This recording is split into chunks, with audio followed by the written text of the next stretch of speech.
Let's talk now more about this issue. David Webb is in studio. He's going to tell us more about what he's doing on Sirius XM satellite radio here in just a couple of minutes. We also have David Mercer, Democratic strategist. He is in D.C. this morning. Good morning to you, gentlemen.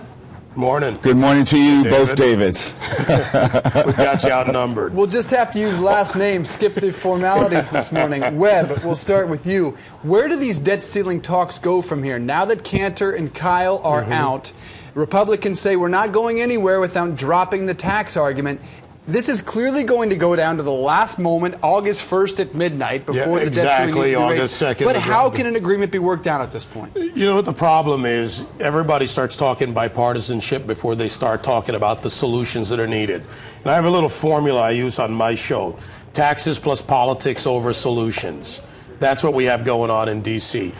The Democrats are unwilling to have serious cuts. $2 trillion is not enough over the course of time. But haven't they agreed to $2 trillion? Isn't that pretty serious? It's not enough when you look in the details behind this $2 trillion and the time it takes to cut that $2 trillion, where we will spend more than that.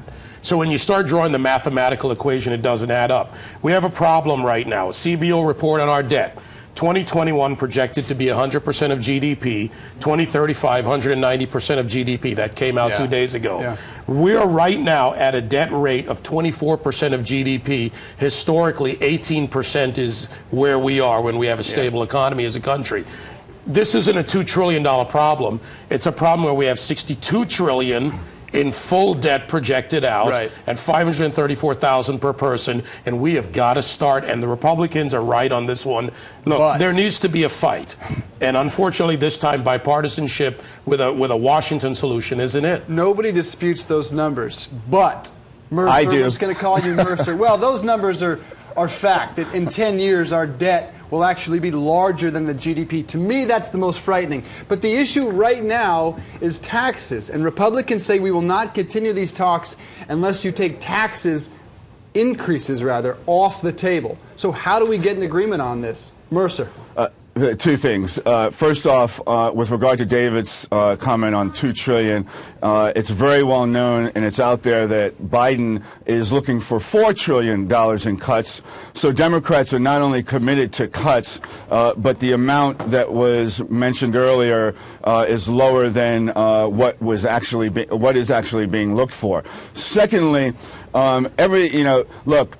I don't know what games the Republicans are playing, but I know that Eric Cantor is no John McEnroe in doing this kind of antics when we have the future of our credit on the line, which would mean higher costs to all of us, whether it be interest on our mortgages or car payments or whatever it may be. That game has to stop, and they need to get back in the room. Secondly, every one of the viewing audience knows that when they're circling around the table to address their budget, they look at both revenue generation and they look at cutting spending. And to that point, right now, taxes are at 14% of GDP, the lowest they've been in history. Normally, the average is 18%. And then we have spending at 25% of GDP, which we all know has to come down, and we're trying to get it down to 21%, which is the average. And so you need to get the spending cuts and you need revenue generation. So it's about time Cantor and Kyle get back in the room and face reality.